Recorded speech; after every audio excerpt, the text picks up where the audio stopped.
So finally, this was kind of a surprising piece of news to me, who maybe, hasn't been paying as much attention, right, to a team like the Los Angeles Chargers. So the Los Angeles Chargers have released Joey Bosa.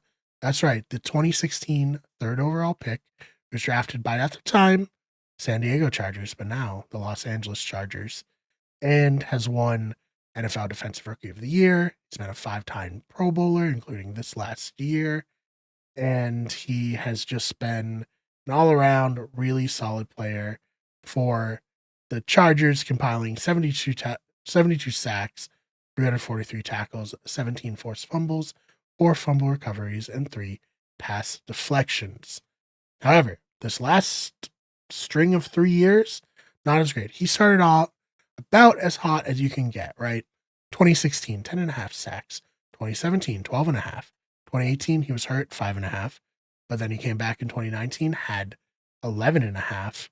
Then in 2020, 7.5. Again, injuries. 2021 plays a full season, 10 and a half. But then 2022, only played 5 games and got 2.5 sacks. 2023, 6.5 sacks in 9 games played, 5 started. And then last year, 5 sacks in 14 games with 9 started. So obviously a player who's very talented and who has somewhat dropped off in recent years. And I can see why the Chargers were kind of ready to move on, right?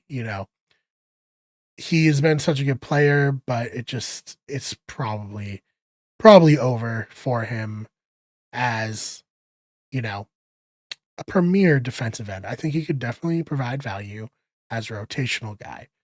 But at this point, it just didn't make sense for the Los Angeles Chargers to keep him around, given, his contract versus his production. But that does bring up a very interesting point, right? Where could Joey Bosa go?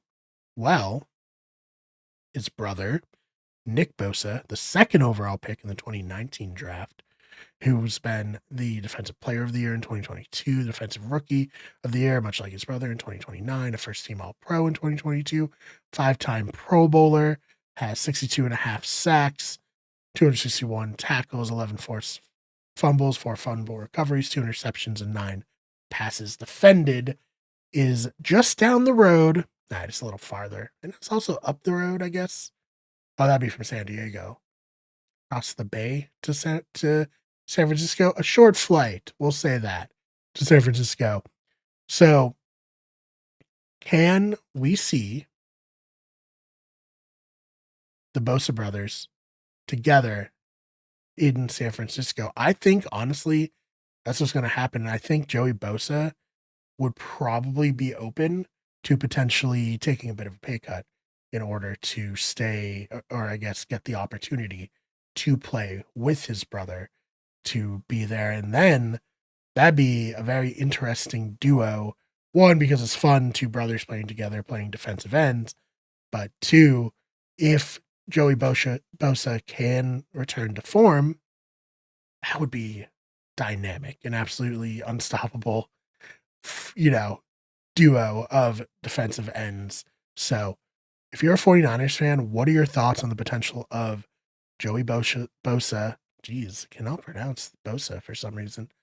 What do you think the chances that Joey Bosa is going to end up in the Bay Area, in San Francisco, with his brother? Let me know your thoughts on all of that in the comments.